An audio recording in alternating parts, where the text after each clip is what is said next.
भाई फिजिक्स नहीं समझ रहा है, आ जाओ समझा दूंगा। तो भाई ऐसे ही करके अपने 2 चैप्टर हो चुके हैं, फर्स्ट और सेकंड। अब थर्ड चैप्टर पे हम आ चुके हैं जिसका नाम मोशन इन प्लेन। अगर बात करूं यूटी में, हो सकता है फिजिक्स 1 के 2 चैप्टर दे, फिजिक्स 2 के 1 चैप्टर दे, तो हम फिजिक्स 2 भी स्टार्ट है प्रदीप गिरी 11 12 एकेडमी पे। तो भाई फटाफट जाके उसको भी सब्सक्राइब करो, क्योंकि हम दोनों जगह से मेहनत कर रहे हैं। टीचर कहीं से भी अगर आपकी बैंड बजाने वाली हो तो बैंड बजे ना, क्योंकि अपने बच्चों की तैयारी हम हर जगह से करवा रहे हैं। फिजिक्स 1 भी स्टार्ट है, फिजिक्स 2 भी स्टार्ट है, बस आ जाओ पूरी पढ़ाई करवा देंगे हम लोग। तो भाई चलो स्टार्ट करते हैं मोशन इन प्लेन। तो प्रदीप 11 12 एकेडमी को भी सब्सक्राइब करो, क्योंकि पूरा केमिस्ट्री उसी पे आ रहा है। देन फिजिक्स 2 उस पे आ रहा है, मैथ 2 भी, राहुल सर का मैथ 2 भी उसी पे आ रहा है, तो उसको भी सब्सक्राइब करके रख दो। और गिरी टूर पे तो आपको पता है फिजिक्स 1 मैथ 1 ये सभी आ रहा है। तो मोशन इन अ प्लेन, सबसे पहले हम मोशन की बात करते हैं यार। जो मैं कर रहा हूं ना, जो इधर उधर ऐसे ऐसे घूम रहा हूं ना, ऐसे ऐसे करके, तो जो ऐसा कर रहा हूं वही हमारा मोशन है। तो motion is a change in a position of an object with a time. Time के साथ किसी भी ऑब्जेक्ट के पोजीशन को चेंज होना, इसी को हम क्या बोलते हैं, मोशन। क्या बोलते हैं, मोशन। और कितने टाइप के मोशन होते हैं भाई, 3 टाइप के मोशन होते हैं। पहला होता है स्ट्रेट लाइन रेक्टिलिनियर मोशन, जो 1D होता है। देन इसका 1D सुना होगा, 1D का फुल फॉर्म चलो कमेंट करके मुझे बताओ। देन मोशन इन प्लेन जो होता है circular motion, x y 2D। Then motion in space जिसको प्रोजेक्टाइल मोशन बोलते हैं, ये आपके लिए नया होगा जिसको हम समझने वाले हैं। तो भाई तीनों चीजें समझ में आ गई कि मोशन कितने टाइप के हैं, 1D 2D 3D। अभी अभी आपके लिए, आपके ओके, आपके लिए अभी इतना है। Straight line rectilinear motion, motion in plane circular motion, and motion in space जो हमारा प्रोजेक्टाइल मोशन, मतलब x y and z, z axis. अब चलते हैं आगे गाइस। सबसे पहले रेक्टिलिनियर मोशन के कुछ टर्म्स हैं जिनको हम समझेंगे, क्योंकि बहुत सारी चीजें, और वैसे आपको पता है स्ट्रेट मोशन के टाइम हमने ये सभी चीजें पहले भी समझी है, पर आपके बुक में फिर से दिया हुआ है, तो फिर से आ जाओ समझा देता हूं।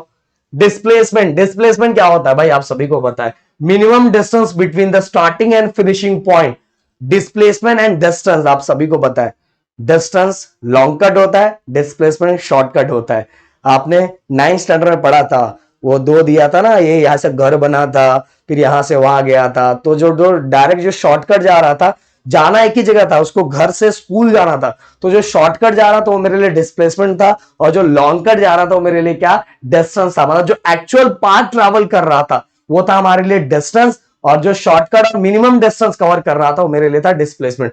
तो पर फिर से आपके बुक में है तो हम फिर से समझ लेते हैं। The minimum distance between the starting and finishing point is called displacement. Okay, final and initial दोनों को हम करेंगे तो हमें क्या मिल जाएगा, डिस्प्लेसमेंट मिल जाएगा। और उसका डायमेंशन, डायमेंशन यहां देखो टाइपिंग में ऐसा दिख रहा है, पर इसका मतलब ये है डायमेंशन मतलब डिस्प्लेसमेंट एक तरह का लेंथ है, तो ये बाकी तभी टर्म क्या हो जाएगा, जीरो हो जाएगा। M raise to zero, L raise to one, T raise to zero.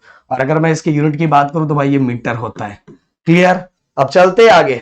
अगला, अगला हमारा पाथ लेंथ। पाथ लेंथ मतलब मेरे दोस्त डिस्टेंस ही, पाथ लेंथ मतलब डिस्टेंस ही। तो the actual distance travel by object during its motion, motion के टाइम जो ना सच मतलब पूरा जो एक्चुअल पाथ ट्रेवल किया है, जो डिस्टेंस ट्रेवल किया, उसको ही बोलते हैं हम पाथ लेंथ। और इसका भी एक तरह का लेंथ होता है, इसका भी dimension L raise to one होता है, बाकी दोनों क्या होते हैं, जीरो होते हैं। और इसके यूनिट की भी बात करूं तो इसका यूनिट क्या होता है, मीटर होता है। आगे ये चीजें बोलूं तो ये सभी आप रिवाइज करो पहले की बातें। वेलोसिटी आप सभी को पता है, वेलोसिटी, वेलोसिटी मतलब क्या होता है, displacement upon time, displacement upon time. बस यहां एवरेज वेलोसिटी बोला है, तो एवरेज वेलोसिटी मतलब उस टाइम के बीच में स्टार्टिंग एंड एंडिंग, मतलब starting finishing and starting time के बीच में उसने टोटल डिस्टेंस कितना कवर किया है, वही होता है हमारा एवरेज वेलोसिटी। तो हम देखो final initial, then final time initial time, दोनों को हम फाइंड करके डिवाइड करेंगे तो हमें क्या मिल जाएगा, average velocity. The displacement of the object during the time interval over which is average velocity is being calculated. Total उसने उस टाइम के बीच में, ये दोनों टाइम के बीच में जितना उसने डिस्प्लेसमेंट कवर किया है, डिस्प्लेसमेंट कवर किया है, उसी को हम क्या बोलेंगे, एवरेज वेलोसिटी। भाई आपने बहुत पहले भी पढ़ा है, वेलोसिटी मतलब क्या था, डिस्प्लेसमेंट अपॉन टाइम। बस यहां क्या चेंज कर दिया, यहां यही चेंज कर दिया है कि फाइनल डिस्प्लेसमेंट, इनिशियल डिस्प्लेसमेंट, उसके लिए कितना टाइम लगा और स्टार्टिंग का कितना टाइम था, दोनों को डिवाइड करो आपको मिल जाएगा एवरेज वेलोसिटी। अब सेम इसका डायमेंशन, डायमेंशन आपको याद होगा मैंने करवाया था metre per second, L M T, metre मतलब लेंथ होता है l/1 पर सेकेंड, तो यहाँ माइनस ये 0, तो ये हो जाएगा l/1 m/0 t⁻⁻1। ओके, और इसके यूनिट की बात करूं तो यूनिट मैंने पहले बता दी मीटर पर सेकेंड। हो सकता है यहाँ टाइपिंग में सही से आपको दिखे ना, तो मैंने बता दी मीटर पर सेकेंड। अब चलते हैं आगे गाइस। एवरेज स्पीड, फिर से स्पीड मतलब आपको बताया था, देखो velocity displacement upon time, displacement upon time, then speed, speed का relation distance upon time, distance upon time, और यहां डिस्टेंस को हमने क्या लिया, पाथ लेंथ लिया हुआ है। क्या लिया हुआ है, पाथ लेंथ अपॉन टाइम। तो ये देखो, और भाई ये पूरा का पूरा ना आपको जो नोट्स मैंने बहुत अच्छी तरीके से बनाए, ये आपके टेलीग्राम पे मिल जाएगा मेरे दोस्त। टेलीग्राम ज्वाइन कर लो, बस टेलीग्राम पे आ जाओ, आपको मिल जाएगा। तो डायमेंशन, अब डायमेंशन सेम आप सभी को पता है, स्पीड है, स्पीड का भी जो यूनिट होता है वो क्या होता है, मीटर पर सेकेंड।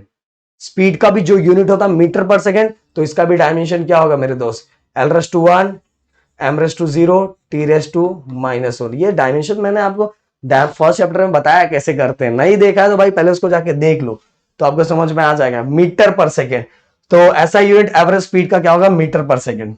अब चलो आगे, देन इसके बाद इंस्टेंटेनियस वेलोसिटी। इंस्टेंटेनियस वेलोसिटी मतलब पहले यही समझ लो, बाकी चीजें तो मैं इसके अंदर बता दूंगा। देखो आप यहां से, मतलब मान लो मैं बोईसर से अपने घर पे आ रहा हूं, तो किसी एक पॉइंट पे उस टाइम पे, मतलब बीच में मैं बोईसर से यहां आ रहा था, किसी एक जगह पे किसी ने पूछा, फोन किया, भाई बता तू जो इस समय जहां है उस समय कितना टाइम और कितना तेरी स्पीड है, बाइक की कितनी स्पीड है। मतलब उस इंस्टेंट ऑफ टाइम पे, उस इंस्टेंट ऑफ टाइम पे क्या वैल्यू है, किसी भी इंस्टेंट ऑफ टाइम पे क्या वेलोसिटी है, टोटल वेलोसिटी की बात नहीं चल रही है, किसी स्मॉल इंस्टेंट ऑफ टाइम पे क्या वेलोसिटी है, उसको बोलेंगे इंस्टेंटेनियस। इंस्टेंट, उसी टाइम का पता, मुझे टोटल नहीं चाहिए, उसी टाइम का चाहिए, तो उस इंस्टेंट टाइम को हम इंस्टेंटेनियस वेलोसिटी बोलते हैं। तो देखो यार ये चीजें याद रखो, average velocity of the object over a small time interval. Okay, छोटा टाइम, उसी टाइम का, पूरा नहीं चाहिए, पूरा नहीं चाहिए, उसी टाइम का, जिस टाइम की बात कर, मैंने फोन किया, बता तेरी बाइक की स्पीड कितनी है, तो उस इंस्टेंट ऑफ टाइम के लिए जो वेलोसिटी होगा उसको क्या बोलेंगे, instantaneous velocity. Average velocity of the object over small time. इसीलिए देखो भाई, ये जो delta x upon delta T लगाया हुआ है, या D x upon D T लगाया हुआ है, या लिमिट जो लगाया हुआ है, इसका मतलब होता है डी एक्स, मतलब छोटू सा डिस्प्लेसमेंट अपॉन छोटू सा टाइम, टोटल नहीं। यहां डी लगा दिया, डेरिवेटिव लगा दिया, मतलब कहने का मतलब complete displacement, starting to finishing to starting नहीं, उस मतलब जब मैंने फोन किया जहां तू था उसी टाइम पे छोटू सा डिस्प्लेसमेंट, उस समय तेरा डिस्प्लेसमेंट कितना है उतना, इसलिए है डी लगाया हुआ है, D x upon D T. और उस इंस्टेंट ऑफ टाइम को हमने क्या लिया हुआ है, उसी टाइम को हमने डेल्टा टी टेंस टू 0 लिया हुआ है, जो लिमिट टाइम का लिमिट लगाया हुआ है उसी टाइम, छोटा टाइम इंटरवल, इसीलिए हमने लिखा है डेल्टा टी टेंस टू 0। तो जब भी छोटू से टाइम की बात हो या छोटू से डिस्प्लेसमेंट रहे, तो हमें वहां क्या लगाते हैं, डेरिवेटिव लगाते हैं, जिसको बोले D x upon D T. Clear, तो इंस्टेंट ऑफ टाइम पे आपने क्या लगाया, D x upon D T. तो dx आप सभी को पता है, ये हमारा displacement, displacement upon time. Displacement upon time क्या होता है, वेलोसिटी होता है, पर हमने यहां d इसलिए लगाया गाइस, क्योंकि मैंने बोला हम टोटल नहीं फाइंड कर, हम उस टाइम का ही फाइंड करो, उसी टाइम पे तेरा कितना डिस्प्लेसमेंट है, उस इंस्टेंट ऑफ टाइम पे। हमने फाइनल और इनिशियल नहीं देखा, उस इंस्टेंट ऑफ टाइम पे तेरा डिस्प्लेसमेंट कितना, और उस समय टाइम कितना हो रहा है, उस इंस्टेंट ऑफ टाइम के लिए कितना टाइम इंटरवल लगा है। तो भाई यहाँ छोटा सा डिस्प्लेस और उसके लिए छोटू सा टाइम, छोटा सा डिस्प्लेसमेंट तो टाइम पे छोटा सा रहेगा, इसलिए यहां दोनों जगह डी डी लगाया हुआ है। ओके, और छोटा सा displacement delta x upon delta T से भी डिनोट कर सकते हैं, या तो ऐसे भी कर सकते हो। अब सिंपल सी बात है भाई, उसका भी जो यूनिट होगा वो वही रहेगा, क्योंकि वो भी क्या है, इंस्टेंटेनियस वेलोसिटी है, तो उसका भी यूनिट मीटर पर सेकेंड ही रहेगा। अब आगे इसके बाद इंस्टेंटेनियस स्पीड, सेम चीज गाइस, वही फिर से वही, किसी भी ऑब्जेक्ट की स्पीड उस इंस्टेंट ऑफ टाइम पे, उसी इंस्टेंट ऑफ टाइम पे उस ऑब्जेक्ट की क्या स्पीड है, बाइक लेके जा रहा हूं, भगा रहा हूं, भगाने के टाइम कोई भी दोस्त फोन किया, मुझे पहुंचना है, यहां से मुंबई पहुंचना है, बट बीच में उसने फोन किया, बता भाई तेरा इस समय कितना स्पीड चल रहा, तू मेरी बाइक लेके गया, बहुत तेज भगा रहा है, बता तेरी स्पीड इस समय कितना।